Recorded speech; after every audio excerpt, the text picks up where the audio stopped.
ഇന്നത്തെ വീഡിയോ പറയുന്നത് ഒരു ചപ്പാത്തി നൂഡിൽസ് ആണ്. ഇന്ന് ഡിന്നറിന് അതാണ് കേട്ടോ. അപ്പൊ നമുക്ക് നേരെ വീഡിയോക്ക് പോവാം. ഗൈസ് ഞാനാട്ടോ ചപ്പാത്തിക്ക ചുട്ടത് അല്ല. ആദ്യം ചട്ടി ചൂടാക്കിയിട്ട് അതിൽ വെളിച്ചെണ്ണ ഒഴിച്ചു കൊടുക്കുക. ചൂടായി വരുമ്പോൾ അതിലേക്ക് സവോള ആദ്യം ഇടുക. വെട്ടി ഞാൻ ഒന്നിക്കുക. ഉള്ളി നന്നായിട്ട് വഴറ്റുക. ഞാൻ ക്യാരറ്റും ഇതിൻ്റെ കൂടെ അരിഞ്ഞിട്ടുണ്ടായിരുന്നു ഈ പാത്രത്തിൻ്റെ സൈഡിൽ.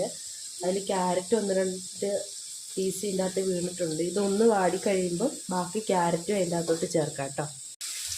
ആവശ്യത്തിന് ഉപ്പും ചേർത്ത് കൊടുക്കണം. ചപ്പാത്തിയിൽ ഓൾറെഡി ഉപ്പ് ഇട്ടിട്ടാണല്ലോ നമ്മൾ കുഴയ്ക്കുക. അതുകൊണ്ട് മസാലയ്ക്ക് ആവശ്യമായ കുറച്ച് ഉപ്പിടുക. വേണ്ടി വന്നാൽ നമുക്ക് ഇനി ചേർക്കാം. ഗൈസ് ഒരു ബ്രൗൺ കളർ ആകുമ്പോഴേക്കും നമ്മൾ ഇതിൽ തക്കാളി ഇടണം. ആ ഒരു കളറായിട്ടുണ്ട് കേട്ടോ. അരിഞ്ഞു വെച്ച തക്കാളി ഇതിൽ ചേർക്കുക. തക്കാളിയും ഉള്ളിയും കൂടെ നന്നായിട്ട് വഴറ്റുക.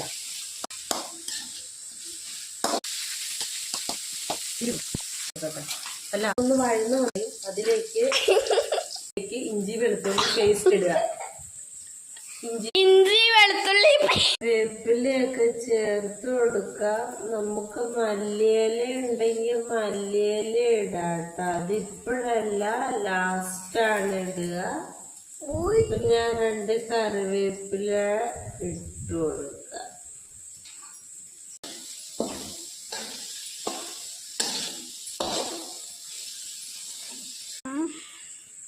അരിഞ്ഞു വെച്ച ക്യാരറ്റ് ചേർത്ത് കൊടുക്കുക.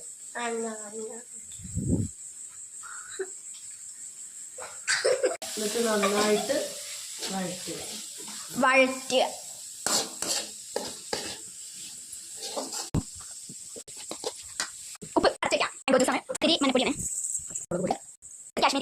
പൊടി, മല്ലിപ്പൊടി 1 സ്പൂൺ, ഇത്രയും കൂടി പരുവത്തിലാവും. പൊടി ഇടണം. ഗരം മസാലയാണ്. ഗൈസ് മുട്ട ബ്ലെൻഡ് ചെയ്ത് വെച്ചിട്ടുണ്ട്. ഞാൻ മുട്ട ഇതിലേക്ക് ചേർക്കാം. ഇതിനകത്ത് നമ്മൾ പീസാക്കി വെച്ച ചപ്പാത്തി ഇട്ട് കൊടുക്കുക. Main ingredient guys. നന്നായിട്ട് ഇളക്കി യോജിപ്പിക്കുക. ബാക്കി നമുക്ക് ചപ്പാത്തി ചേർക്കണേ. ഗൈസ് സോസാണ്. ഗൈസ് നമ്മൾ കഴിക്കാൻ പോവാണേ. മിക്സ് ചെയ്ത്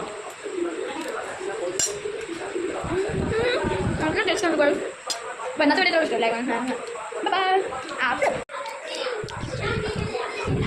ഗൈസ്? നിങ്ങൾ ഇത് എന്തായാലും ട്രൈ ചെയ്ത്